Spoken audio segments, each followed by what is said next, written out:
आज के लेक्चर में हम रोटेशनल एंड सर्कुलर मोशन का न्यूमेरिकल नंबर 3 डिस्कस करने जा रहे हैं। न्यूमेरिकल का स्टेटमेंट है a string 1 metre long is used to whirl a 100 gram stone in horizontal circle it speed of 20 metre per second. Find the tension in the string. Statement का मतलब ये है कि लेट्स सपोज ये हमारे पास एक हॉरिजॉन्टल सर्कल है, ये असल में वर्टिकल है। हॉरिजॉन्टल सर्कल हम इस तरह के सर्कल को कहते हैं, क्लियर। और जो इस तरह का सर्कल होता है इसको हम वर्टिकल सर्कल कहते हैं। लेकिन चूंकि ये बोर्ड है, हम इस पर हॉरिजॉन्टल सर्कल नहीं बना सकते, तो ये एक हॉरिजॉन्टल सर्कल है, क्लियर।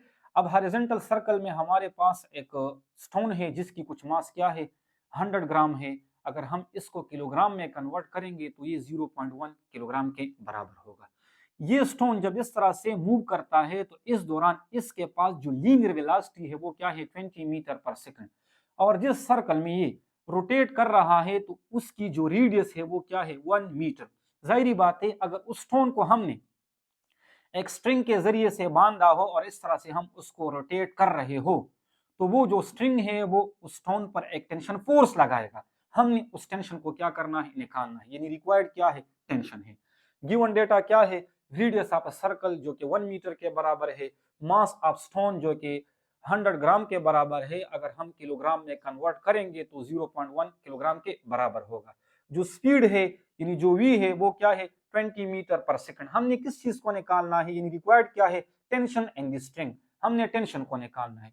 वी नो दैट, यहाँ पर सिर्फ इस चीज का ख्याल आप लोगों ने करना होगा कि जो टेंशन है वो किसके बराबर होगा, सेंट्रीफ्यूगल फोर्स के बराबर होगा। यानी ये जो स्ट्रिंग इस स्टोन पर टेंशन फोर्स एक्सर्ट करता है, तो यहाँ पर ये टेंशन कौन से फोर्स का रोल प्ले करेगा, सेंट्रीफ्यूगल फोर्स का रोल प्ले करेगा। यानी इस टेंशन की वजह से यहाँ पर ये जो स्टोन है ये सर्कुलर मोशन करेगा। और वो फोर्स जिसकी वजह से सर्कुलर मोशन हो रहा हो उसको हम क्या कहते हैं, सेंट्रीफ्यूगल फोर्स। यानी इस केस में टेंशन किसके बराबर होगा, सेंट्रीफ्यूगल फोर्स के बराबर होगा। T is equal to the centrifugal force. We know that, यानी हमें मालूम है जो सेंट्रीफ्यूगल फोर्स होता है वो किसके बराबर होता है, mv²/r के। तो इसके बाद आप लोगों ने क्या करना है, इसकी जगह पर वैल्यू पुट करनी होगी। जब हम इसकी जगह पर वैल्यू को पुट करेंगे और इसको सॉल्व करेंगे तो टेंशन की जो वैल्यू आ जाएगी वो क्या होगी, 0.4 न्यूटन। तो इसका मतलब ये है कि स्ट्रिंग इस डायरेक्शन में स्टोन पर जो टेंशन लगा रहा है तो उसकी वैल्यू है 0.4 न्यूटन। उम्मीद करता हूं कि आप इसको समझ चुके होंगे। सिर्फ इस चीज का यहाँ पर आप लोगों ने ख्याल रखना होगा कि यहाँ पर जो टेंशन है वो बराबर होगा सेंट्रीफ्यूगल फोर्स के। तो सेंट्रीफ्यूगल फोर्स की जो इक्वेशन है वो है mv²/r। उसमें से आप लोगों ने वैल्यू पुट करनी होगी, तो उसके बाद आप लोग के पास टेंशन की जो मैग्नीट्यूड है वो आ जाएगी।